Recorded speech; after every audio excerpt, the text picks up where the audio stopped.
స్వాగతం. ఎలక్షన్ల ముంగట షురువైంది. ఇప్పటికీ పంచాయతీ గట్టిగా నడుస్తున్నది. అదే కాళేశ్వరం పంచాయతీ. షేయ్ పార్టీ వాళ్ళు నిపురాజేస్తుంటే అందులో ఉప్పేసినట్టు చేస్తుర్రు పువ్వు పార్టీ వాళ్ళు. పాత సర్కారోళ్ళను అరుసుకోవాలి అని పువ్వు పార్టీ వాళ్ళు అంటుంటే అదే పల్ల ఉన్నాం అన్నట్టు చేస్తుర్రు షేయ్ పార్టీ వాళ్ళు. అన్నట్టు మాజీ సీఎం కేసీఆర్ సార్కు నోటీసులు ఇచ్చిర్రట. మరిగా కథ ఏందో చూద్దాం పార్రే.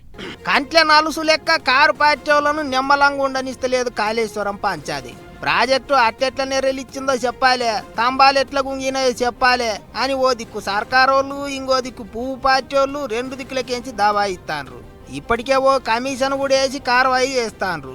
Justice P C Ghosh commission Kaleshwaram project కథ ఏంటిదో తేల్చే పనిలోనే ఉన్నది. ఇప్పటికే ప్రాజెక్టు ఎట్లా కట్టిండ్రు, దానికి వాడిన సిమెంట్ ఏంది, కంకర ఏంది, ఉచికేంది అన్ని ముచ్చట్లు బయటికి తీసిండ్రాట. అంతేకాదు ఎన్ని పైసలు ఖర్చు అయినాయి ఏం కథ అనే దాని మీద కూడా అన్ని తీరులు అడిగి తెలుసుకున్నారట.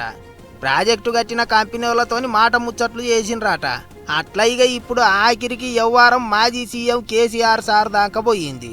కాళేశ్వరం ప్రాజెక్టు కట్టించింది కేసీఆర్ సారే కాబట్టి, అప్పట్లో నీళ్ల శాఖ మంత్రి హరీష్ రావు సారు కాబట్టి, అప్పట్లో పైసల మంత్రి ఇప్పుడు బీజేపీ ఎంపీగా ఉన్న ఈటెల సారు కాబట్టి ఈ ముగ్గురికి నోటీసులు ఇచ్చిండ్రాట.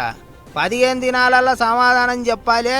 జూన్ 5, 6, 9 తారీఖులలో కమిషన్ ముంగట హాజరేసుకోవాలి అని కూడా చెప్పిండ్రాట. అడిగిన ముచ్చట్లన్నీ చెప్పాలి అన్నట్టు నోటీసులు పంపించిండ్రాట. ఇగిదిట్లుంటే అసలు అన్నారం బ్యారేజ్ ఎందుకు గుంగిందో, సుందిళ్ళ కాడ బుంగలు ఎందుకు పడ్డాయో, దాని అసలు కథ ఏంటిది అనేది ఇన్నొద్దుల సంధి కార్వాయి చేసి తయారు చేసిన రిపోర్టును ఇదే నెలలో సర్కారోళ్లకు సమర్పించాలని చూసిండ్రాట.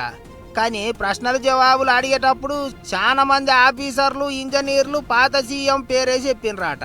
అంతా ఆయనకే తెలుసు అన్నట్టు చెప్పిండ్రాట.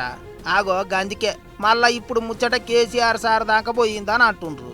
మరి ఇక చూడాలే పంచాయతీ ఎంత దాకా పోతుందో అనుకుంటారు ఇప్పుడు అందరూ.